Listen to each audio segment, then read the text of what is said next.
I'm Mark Saxton. I'm Joey Cundiff. This is Blue Collar Sports Talk.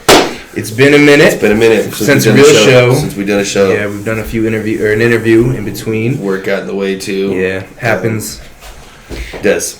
You know, but first and foremost, you know what doesn't happen? The Bengals don't win. But furthermore, Mark won Pick'ems. So here in the next few weeks, folks, you will see Joey in a Jalen Hurts jersey all off season long. Yeah. Let's give him a hand, huh? No. That's what I'm talking about. That hurts, you know. Although I will be happy it's a Jalen Hurts. I hope he gets a huge contract extension and stays the quarterback. So let's talk some shit. Well, you kind of touched on it. So first and foremost, folks, the Super Bowl pick came down to the Pick'ems was Super Bowl. Right. So it was like, hey, it was win or go home. Right. But because Joey was he led the last week. Right. Went into the last week, so I had to pick first. My brain told me the Rams, but my heart told me Joey B. So in all honesty, I picked the Rams just for the sake of the game. Right. It worked out in my favor, but I was super going for Joey B all night long. However, that means he likes Cody Bellinger. It's his favorite MLB player ever. Better hitter than Mr. Tony Gwynn. Oof. Yeah. Oof. Yeah, you're gonna piss off half the world. Yeah. So that being said, with that ignorance, let's move on. I'll let you go ahead and we're not allowed to talk MLB yet. It's a lockout. Yeah. 23-20 in favor of Maddie and the boys. Yes. Go ahead and walk me through it. All right, so Matt Stafford went 26 of 40, 283 yards, 3 touchdowns, and 2 picks. They don't all have to be pretty, they right? Don't. I guess not. And then Cam Akers, 13 of 21, and Mr. MVP Cooper, 2 girls and 1 cup. And 1 MVP and 1 triple crown. Right. You know, that's only been done one other time in NFL history by Jerry Rice, and that was all in multiple different seasons. So, Cooper Kupp, really underappreciated. Like, we don't even talk about him enough, and we're for the underdogs. We're all on his side. Right. But he went 8 receptions, 92 yards, and 2 huge touchdowns. Got called on a phantom holding. Yeah. That was... you can have, I don't know, there's no jersey guard. I argued this with somebody. We literally watched the replay 4 different times. It was Logan Wilson was covering him. He had his hand here. You could do that. You can't pull. And you can't right, you can't grab, you can't hook, and you can't pull. There was none of that. His arm technically was around him, but it was no pulling going on. Right. And before we get to the Bengals stats, I just want to say that was a little weird on the refs, how they let a lot of contact go. There was a lot of holding. There's a lot of hand fighting, which I'm all for. Right. That's better football. It doesn't slow down the game. One holding call, one offensive pass interference, one defensive pass interference can change the game. Whether it's fair or not. And that was late in the game. And why would you start calling that 2-3 minutes into the game, left into the game? It's just right. A little weird, but anyways, Joey B.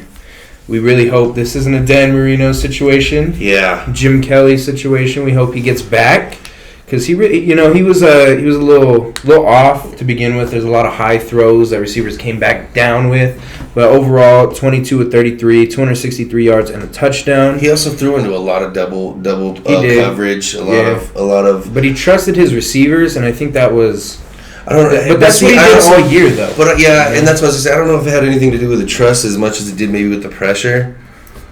You know what I mean? Well, he was on the run. Half, he was on the run damn near all postseason. Well, the first half they held up really well. Yeah, I think it was like 1 sack to 1 sack, or 2 to 1. But he had really what I'm saying is he had a lot of. He was moving around a lot back there, and I don't know if that had something to do with it, right? Or I don't know. It wasn't.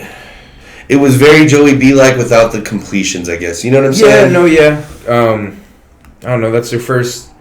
It's your first Super Bowl, your first playoff, and your first full season that was almost ended.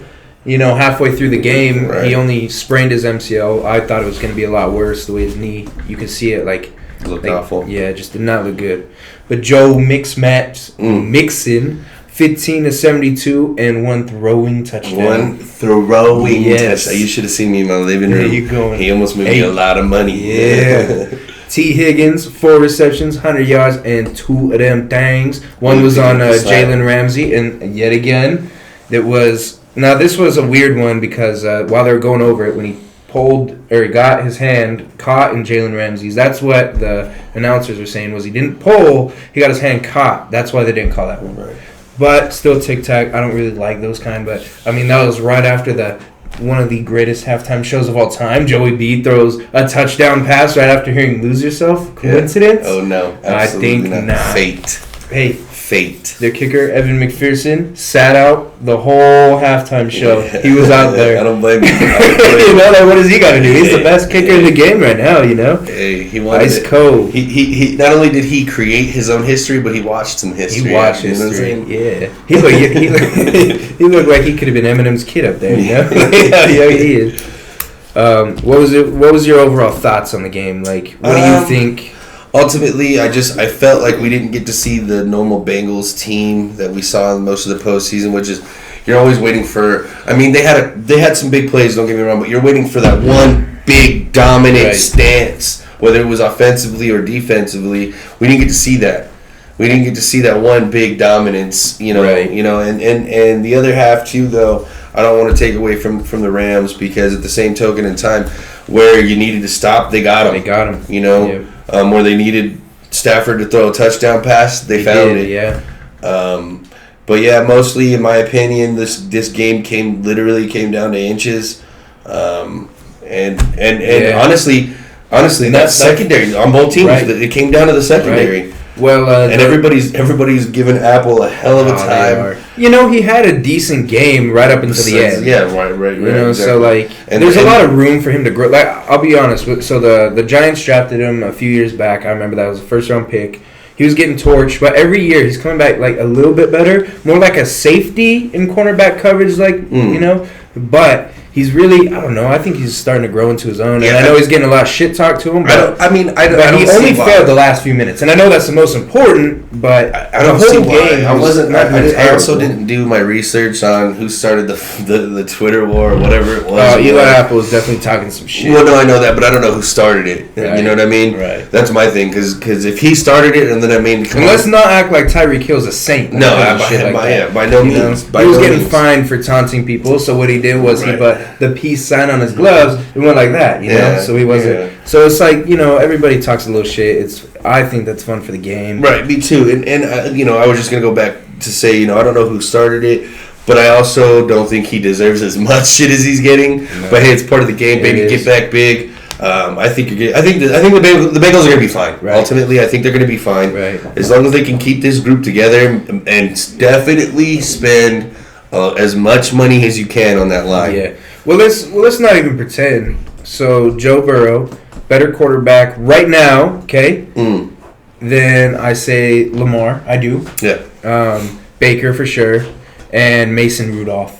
Is that who they rock with? Or is it Dwayne Haskins? I have no idea. One of the two. Anyways, Joe Burrow's the best quarterback there. I think Zach Taylor proved himself to not be a terrible head coach. Really, the elite on the AFC side has got to be Patty, Josh, and Joe, huh? Yeah, and Justin Herbert's on the rise. Yeah, Justin Herbert's there, but I mean, as long as we're talking about this season, as of right now, I'd give those the top three. Right, Herbie needs to come back with that consistency.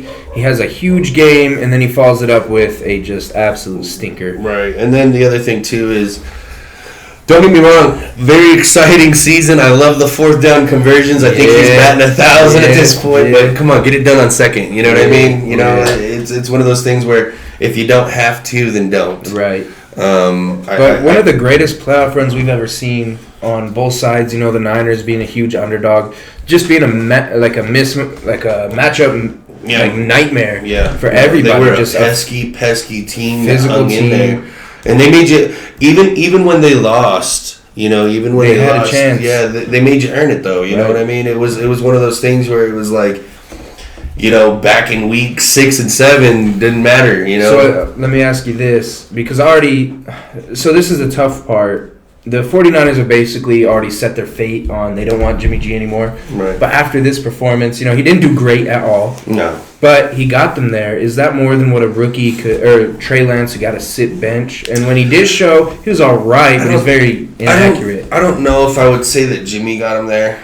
Well, that's what I'm saying. But would you hit the reset button and with this core team? I think I would have. Or would you go trade, or would you go elsewhere? So I would draft a quarterback for sure. You think after they moved up? I would draft a quarterback, and start Trey. Okay. I would. So because if you think about it, no. Well, now because we don't know what Trey's going to do. Right. You know what I mean? Well, that's why. That's what I'm saying. Get a quarterback now. That we have some trade bait. You know what I mean? If Trey doesn't work out. But I'd move away from Jimmy. Like I said, the fact is, and I don't know what it was because we've seen Jimmy have some good seasons, but ultimately he was non-existent. He was irrelevant, in my opinion. He was Mr. Irrelevant of the whole postseason. When you talk about the Niners, quarterback in every aspect. Right, and I mean, if you go and you talk about it, firmly, it's like, hey. When you talk about the Niners, you're talking about, the run Debo game and Debo being so diverse, defense, right? And the defense, and exactly like you said, the run game just not being able to be stopped. I got a 3-team trade proposal, like an NBA style. Right? Okay, You ready? And draft picks, cap room, figure it out on your own. That's not what I'm here for. I'm just stir the shit real quick. So Deshaun Watson came out and said the Vikings and Bucks are the top on his list. Yes, he did. Okay. Yes, he did. Trade Jimmy to the Bucks, Deshaun to the Vikings, and Kirk to the Niners. I would say if I was, if you're not comfortable with Trey Lance, that's if you're not. I would say honestly, if the Niners have it, in my opinion, what I was gonna say, it's funny that you brought it up. Say everything in a perfect world works out with Deshaun's. Right. We'll say alleged less than par history. He's just a little tight. Well, why not scoop him up now? I think it's all because of cap. But once you get rid of Jimmy G, who knows? Right, they got rid of Defoe. I don't know where their cap is right now. I don't know where their cap is. But what I'm saying is, ideally, in a perfect world, So if they all right, real quick, they sign or they trade. Let's just say whatever, because I don't know what Deshaun's going for, Especially after being out of the year, right. Let's say they get Deshaun and don't have to give up too much. Maybe a couple of draft picks. They're winning that division, right? I don't know, man. I don't know because you still don't forget. I know. You know what I mean? And the other thing too is we don't know how Seattle's going to react. Right. Is Russ staying? Is he going? And they got quite a bit of cap room. But Aaron Donald did say the only way he's coming back is if they re-sign everybody. And I don't think that's definitely not going to happen. No. They went in all in this year. Odell, I think Odell should retire. To be honest, I think he's had a real good career. I bet you he comes back. He tore that ACL twice though in 2 years. But I bet you he comes back. I hope he does. But at the same time, for the sake of his life, and being able to walk when he's 40, I hope he retires. Yeah. I will say this: as far as next year is concerned, look out for Herbie. Look out for the Chargers. The other AFC team that I think everybody needs to look out for is the Dolphins. If they can keep that group together. Now, I disagree with the coaching decision there. The fact that Brian was not hired. So I never really thought there was a racial issue in coaching. Honestly, I never did. Well, who pays? I mean, right. I don't pay attention to that kind of stuff. That's the one thing where I was just like, I just didn't. There's something I don't think about. But when it was brought up with Brian Flores, I'm really shocked. After the lawsuit, now I get it. Right. He put the lawsuit in. Now I understand. Teams are going to be like, oh hell no, we're not going to mess with that. But before I really am shocked that he wasn't even entertained. Like how many times Houston entertained him, but there was 4 other people, and it was just that does not make sense. How many times have we said on the show the fact that how are you going to fire that man? In my opinion, that was coach of the year. What he did with the fucking Dolphins. Right. And Miami, y'all are full of fucking bums. I don't understand. I understand that, especially in business, you need a scapegoat, but that was not. Tua was your scapegoat, and absolutely. Brian Flores was not. And this goes out to the other owners too. Is you go all in a player, and this is the shit that happens. This is what happens. Honestly, I was hoping the Cowboys would get rid of Mike McCarthy and sign Brian Flores. In a perfect world, I know, I know. Right. But here's the thing, though. Kind of back to what I was saying is if the Dolphins can keep that together and they find a leader that can get them over the hump, I guess. Look out for them. Look out for the Chargers. Denver. I feel like they could go either direction, but I feel like they're going to go the wrong direction. It just depends on one bad man. That's it. You know what I mean? And honestly, let's talk about him for a minute too. Aaron Rodgers. I think he's a favorite to stay in Green Bay. Right. Coming from a Packers fan, I think we're still fucked. We still need a backup. We don't have a backup. Anybody who says Jordan Love obviously doesn't watch football. And that's not to say that he can't be something. But as of right now, you're only going to ruin him. And let's not pretend that Aaron hasn't had an injury history. Right, yeah. And so my thing is like, okay, cool, we're going to keep him. Don't get me wrong, huge fan. I love it. That would keep us relevant for the next year, 2 tops. But what are we going to do afterwards? Right. And with bad draft picks. With bad draft picks. Also, we don't know what the cap's going to look like.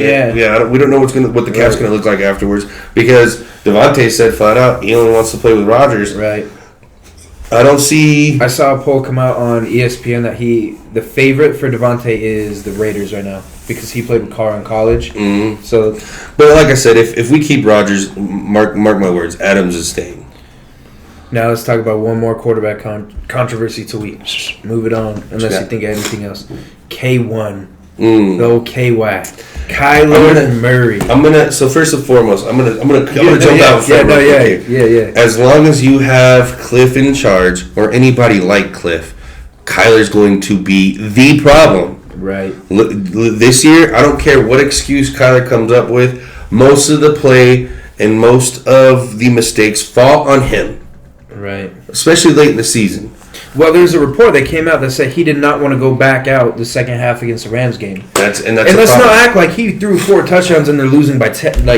You know, he was playing like dog shit. Yeah, he was trash. Right. But I do say you get him a good coach with maybe more of a style that works for him, where you're not keeping him to so many passes. Remember in the middle of the season, they kept him like 20 passes or something like that. When he was coming off that injury. Right, and it's like, you gotta stick with the game plan and let him go. Right. But the problem is he's been injured every single year for multiple weeks. It's not like hey, just we got a lead in the division. Your hand hurts. We're gonna keep you out for a little bit. It's been multiple week injuries.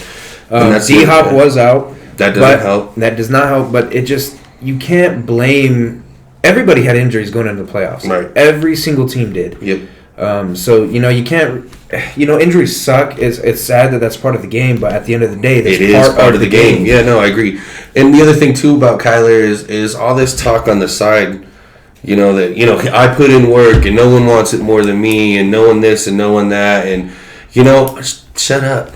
Like in my opinion, dog, like it didn't work out. It sucks. Nobody wants their season to end, especially in the fashion that yours ended. But don't go trying to. I don't understand the need to defend yourself. Right. Well, there's a saying, and I heard it a lot on Skip and Shannon is hurt in college, hurt in the pros. So now I got one. Loud in college, louder in the pros. Especially if you've got a team on your back. Right. But I think if you get a good leader in there and you get good leaders around him, Brian Flores would have been perfect. I agree. I think you arrange that coaching staff necessarily, and I think you've got a quarterback in Kyler Murray. Yeah. You don't, and I think you're going to. I think you're going to end up with another Matt Leinart.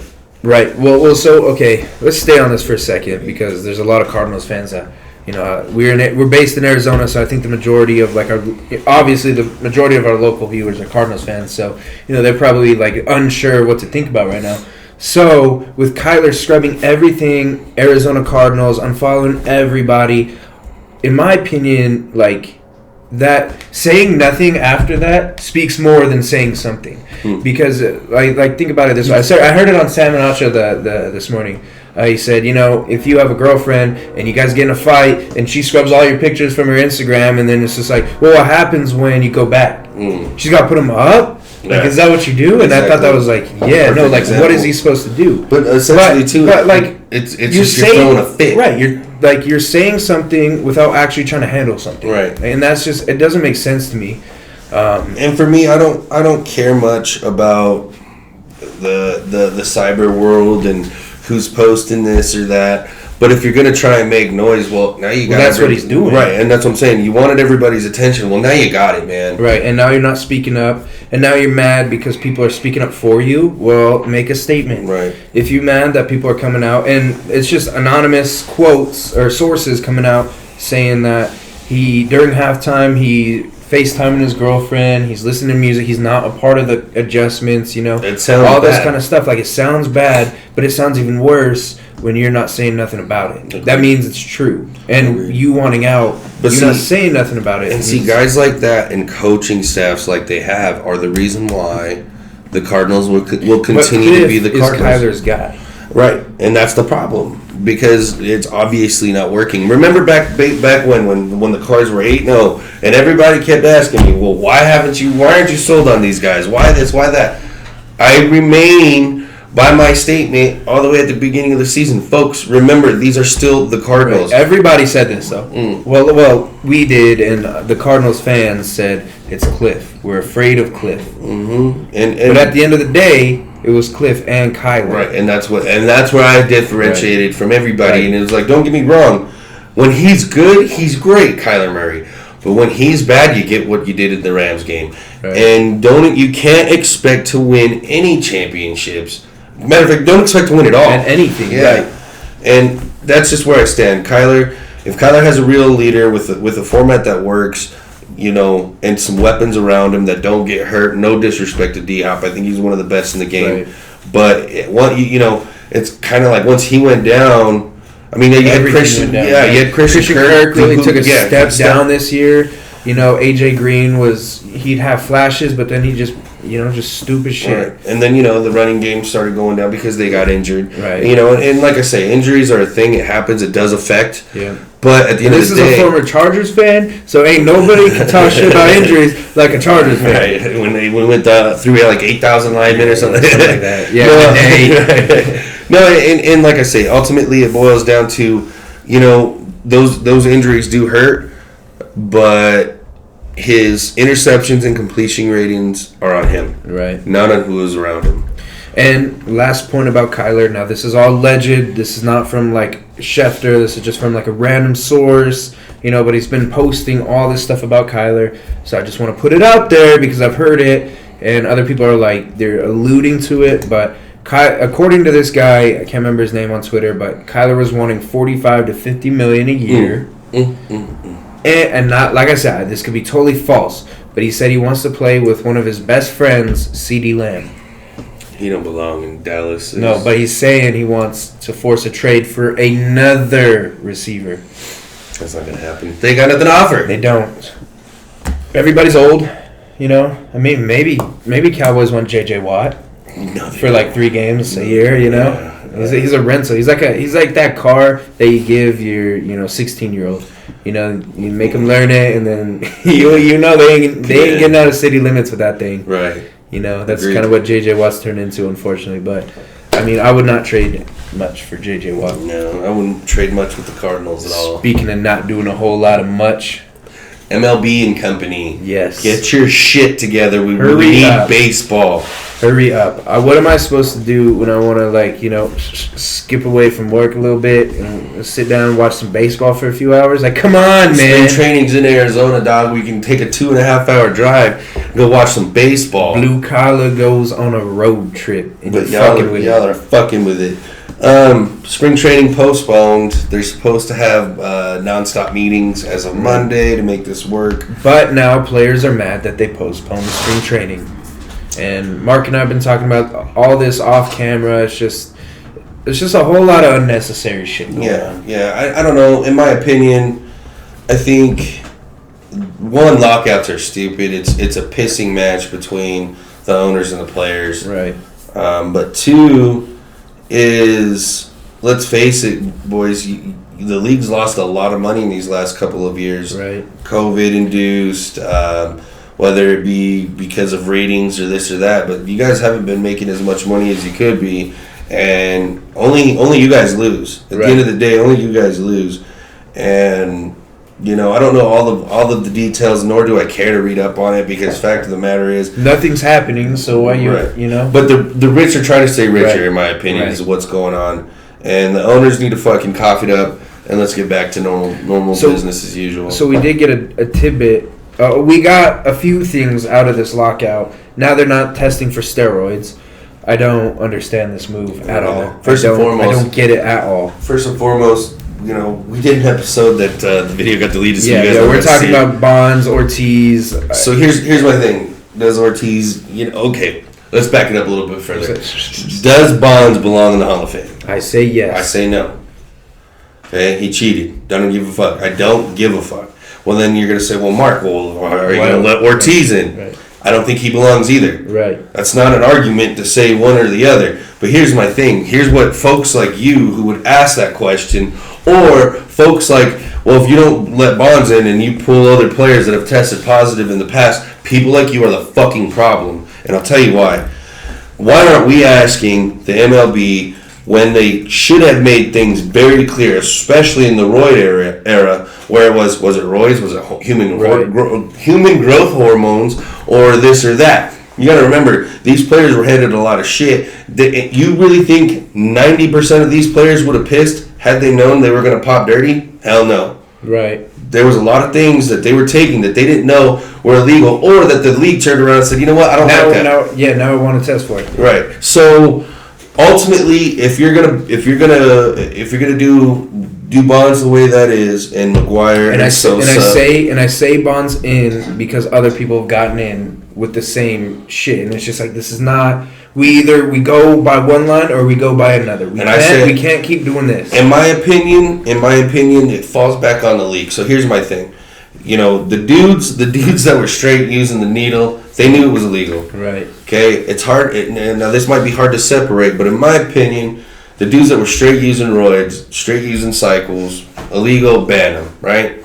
The dudes that were taking pills here and there, just trying to get by, didn't know it was illegal, or the league turned around and changed its mind on it.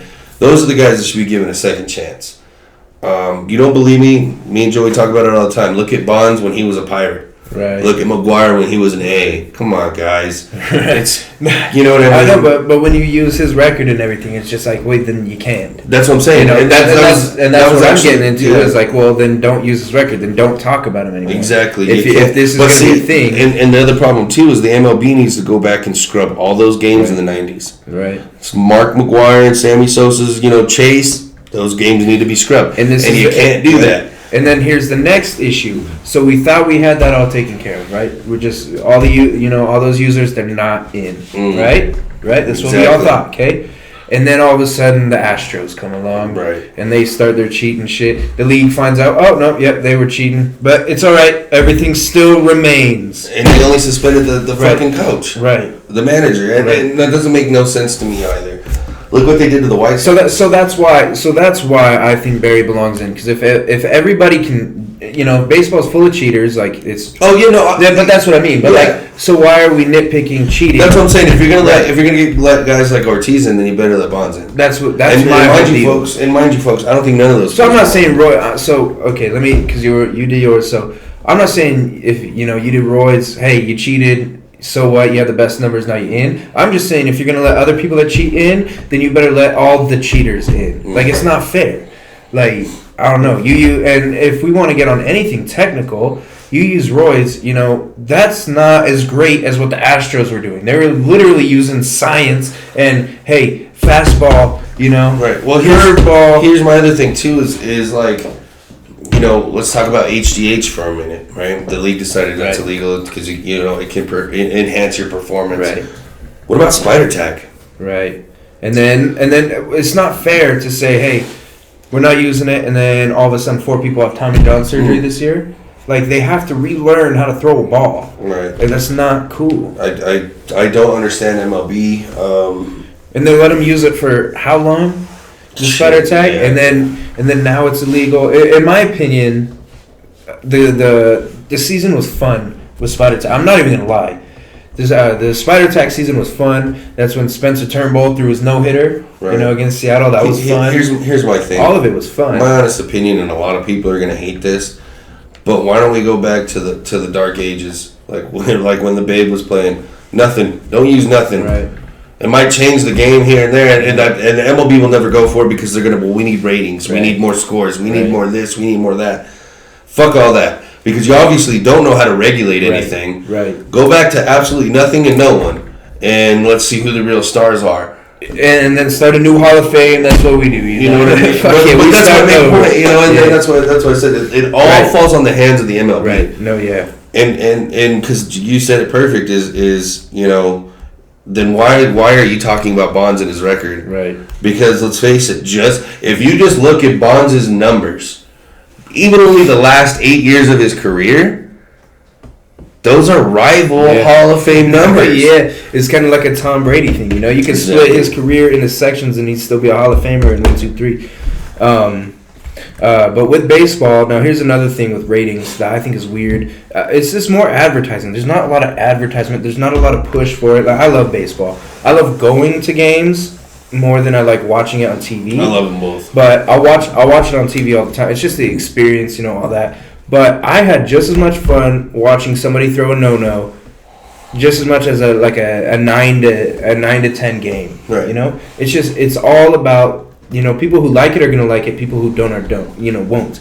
It's But there's so many situations and this and that, and let's be honest. I mean, now Manfred and company think it's fucking the genius to universal DH rule, which I don't like. Then why do you have managers? Right. Why do you have managers? It is what it is, I guess. But there's situations where, okay, so you're a pitcher, you get yourself into a bad spot, you get yourself into a pinch, like literally second and third, and then you can be like, oh wait, this is batter 8.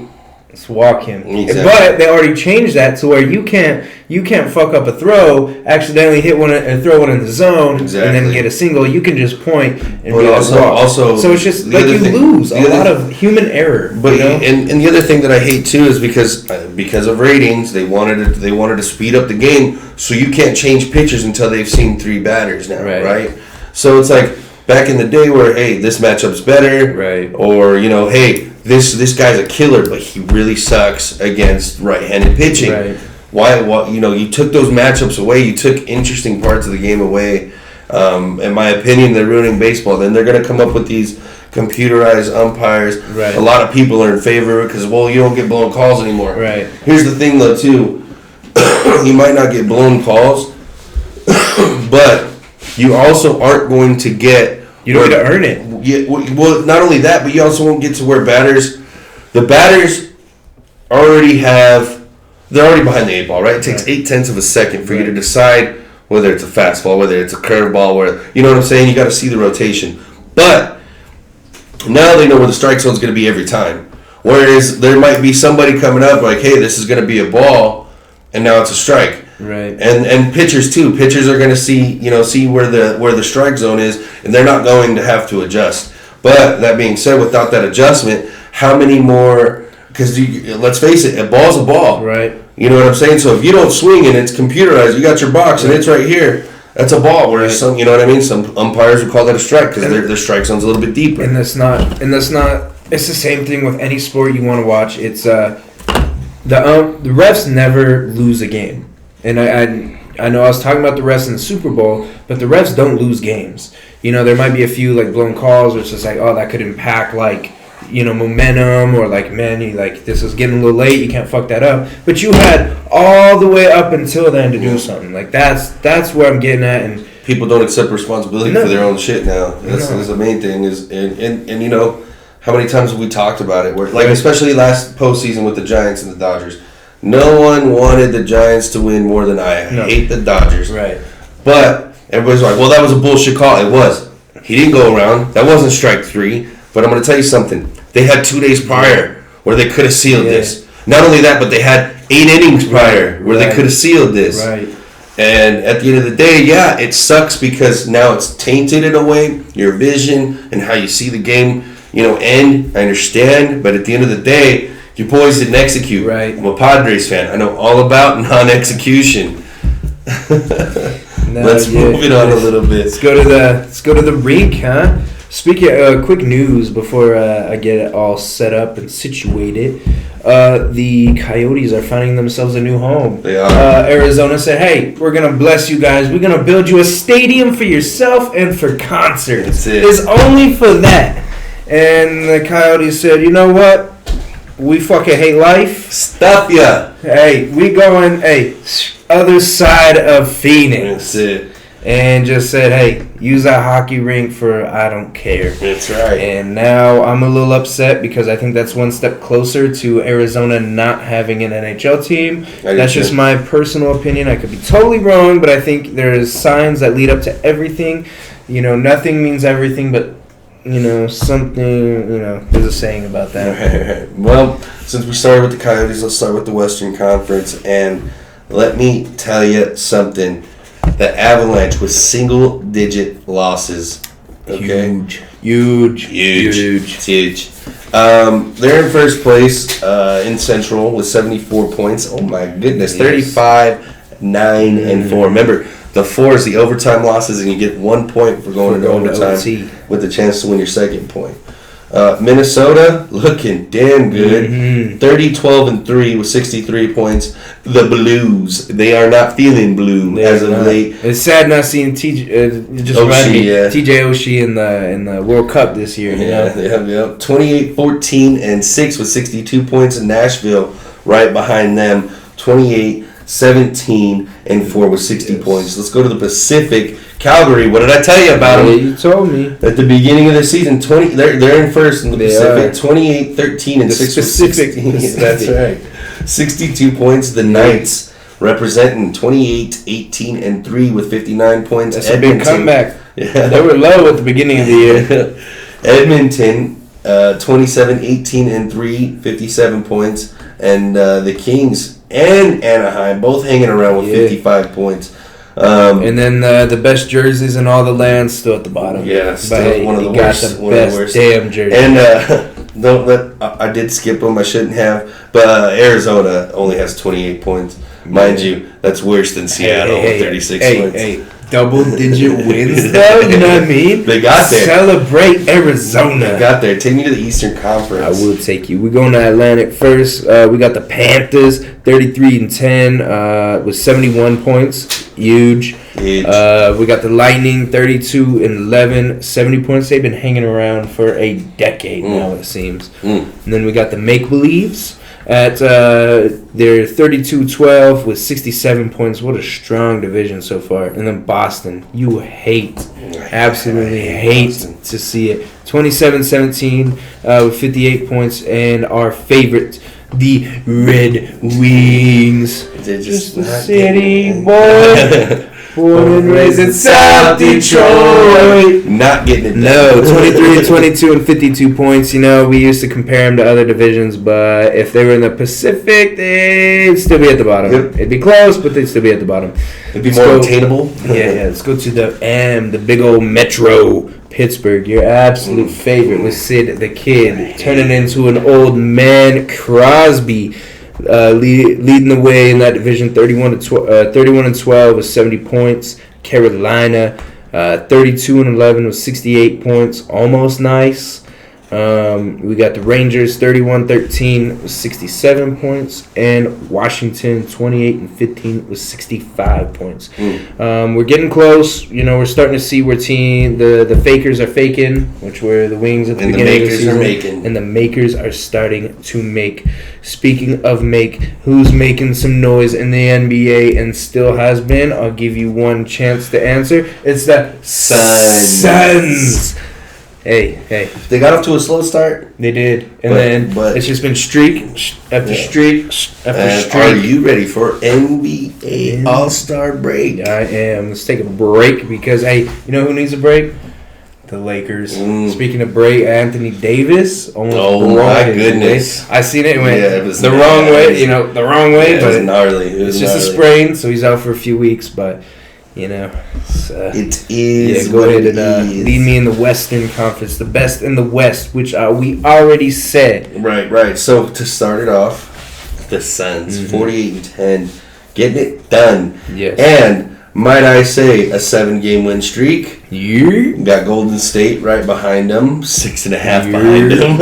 42-17. Memphis hanging around, 41-19. Utah hanging around, 36-22. Dallas 35-24, and Denver that last playoff slot. No, there's the play-ins. 7 and 8 are play-ins. That's right. You're right. Forget. Yeah, I forgot about that. And then you got Minnesota. So Denver's 33-25, Minnesota 31-28, and the Clippers 30-31. Lakers right behind, and I don't think they're making it this year. I can only hope. So sad. I can only hope. Let's take it to the East. I'm starting to see a little. No, I'm not. So Miami, 38-21 in first place. Chicago is 2 at 38-21, and the Sixers, 35-23. Let's not forget they just traded Ben Simmons to the Nets and some other pieces. Seth Curry and I can't remember.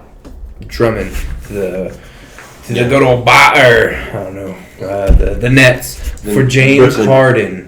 Yeah, so we'll see how that turns it around. I think that'll help them a little bit. But Cleveland, the make-believe-land, right after that, a 4 with 35-23, tied with the 76ers, and then you got Milwaukee, the kind of a disappointment. Yeah. At 36-24, and Boston 34-26, and then your 2 play-in spots right now are Toronto and Brooklyn. Brooklyn, are they still on that huge loss streak? No, they were on a huge loss streak. I believe it was getting to double digits. Now the one I'm super disappointed in, well, the 2 actually, is Atlanta. They're 28-30 at 10, and at the 12th spot is New York. The Knicks. Oh my goodness. The Knicks, I really thought you guys were going to make some noise, go back in the playoffs, but they are 25-34 and looking for they're not even looking at a lottery pick anymore. So they're just getting a shitty pick after a shitty season. Let's move it along. Let's stop for a sec. Did baseball agree on a lottery pick too? I hope not. Was that one of them? I believe. While you move us on. While you move us on to the World Cup, go ahead and talk about USA's last 2 games, and I'll get into the standings. So, USA, first of all, currently sitting in second place. In my opinion, that's draft lottery in MLB. I hate that. So we forgot to mention that, but yeah, so it looks like baseball is going to suck again. Yeah. So, first and foremost, USA sitting in second with 21 points. In my opinion, that's a failure. Right. It's a failure. Tell us how they got there. So, first and foremost, they were going in at the end of January. They were going in tied for first, and they played Canada. Now, don't get me wrong. Canada's playing good soccer right now. They are on a hot streak. Yeah, they are on a hot streak. Like I said, I mean, they're a young team. Very young. I believe it'll be if they qualify. I believe it'll be like the first time since like '89. Yeah. They ended up winning that game 2-0.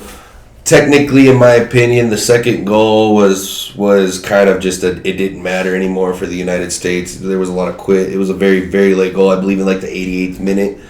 But ultimately, now here's my thing. This might just be the American in me talking, but they are still Canada, boys. That is a failure. You cannot lose to them. Little brother. Yeah, you cannot lose to Canada. I don't give a fuck what the situation is. Pulisic, that day did start in, I believe he left in the second half. I don't remember right now, but ultimately you got to get your big boys out for big boy games, and I don't believe Berhalter did that. But it also hasn't been a failure experiment, what he's been doing. We are still in the World Cup running. And then a couple of days later, we came home, and we played Honduras, and we won 3-0. Mm-hmm. So, I mean, that was a very, a lot of people are like, well, this is a make it or break it game. I don't think it was. I think the make it or break it game will be the 24th against Mexico in Mexico. Yep. That's going to be a huge game. Huge.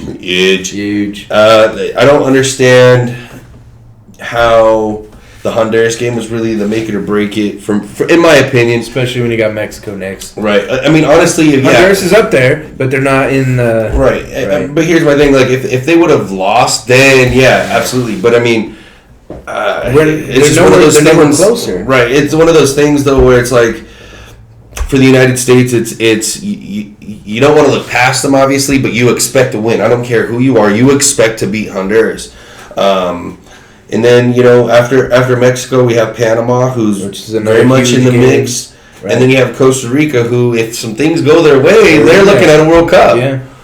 So why don't you take me to the standings as we sit right now? So little brother's sitting at top. It's okay because we about to turn on the real controller. Yeah. We handed him the first player controller, the one that sounds good. But the other one... Yes. Playoff mode is active. Yeah, Canada's first place at 25. USA number 2 at 21. I hate saying that. Me too. USA number 1. They have the goal differential on Mexico. Mexico is in third place with 21 points, and Panama is sitting in fourth with 17. It's really tight, so it's tight down there. Tight. And Costa Rica right behind them with 16 points. Yeah. So some big games coming up. Honestly, I think the top one more three win, have settled. I think I'd like one more win, just in case, because us being sports fans of unfortunate teams have seen some very big. Honestly, the United States needs to win out. They don't need any draws. They need to win out. I mean, a point is great, I guess, but 3 points are necessary right now. Right. You know what I mean? So they can't be fucking around. You hear Don't that? toy with my emotions. The last World Cup you missed because you lost to Trinidad. And Women's World Cup starting soon. Yep, they're qualifiers. Hey. Not the World Cup. That's my fault. The Olympics. Going on. Yes, they are. It's so far been ice skating and then some hockey. The women's Canadian team going hot. They won it. Yeah, they won the gold. Yeah, they were going United States. They were going hot, and then they won 3-0. Yeah. I don't understand. Yeah. And then men's USA lost. Now they're to Czechoslovakia. I think. So. Got to keep up on a little bit more on the Olympics. The United States curling team. Let's go, baby. I think we got to grow out our mustaches. Yeah. I shaved. The mullet. The mullet. Yeah, I shaved, so my mustache is gone. But, Olympics are cool. It sucks that TJ Oshie isn't there, or else, United States would have won. That's when I really fell in love with hockey, was that year when I think it was in shootouts. Mine's different. Mine was Boomer. Sorry, that's the one. Not all the fucks and shits we said. I'm gonna say Boomer. And Jeremy Roenick, Keith Tkachuk, Chris Chelios, Mike Modano, Brett Hull. That was a United States team, my boy. Yeah. That was and we had Ryan Miller between the pipes. Woo! And we still lost to Steve Yzerman in the Canadian team. What a heartbreaker! Yeah, but it was Yzerman, so you can't get. Hey, Stevie's my boy. That's right. The only reason why Stevie isn't perfect is because he's Canadian. Right? If he was American, if he was American, he'd be perfect. Right. Now, unfortunately, never mind. We ain't gonna get it. Yes. So, thanks for talking some shit with us, folks. I think we we had a better episode than we planned out. We had about 5 things written down. Yeah. So. We will have some guests coming up on the show. Yep. Maybe some new guests. Maybe some guests we've already seen. Right. Maybe somebody that didn't necessarily play a sport but manages and helps get them to get certain contracts. We'll see. Let's make it happen, Captain. Hey. All right. Let's talking some shit. Talking to some shit.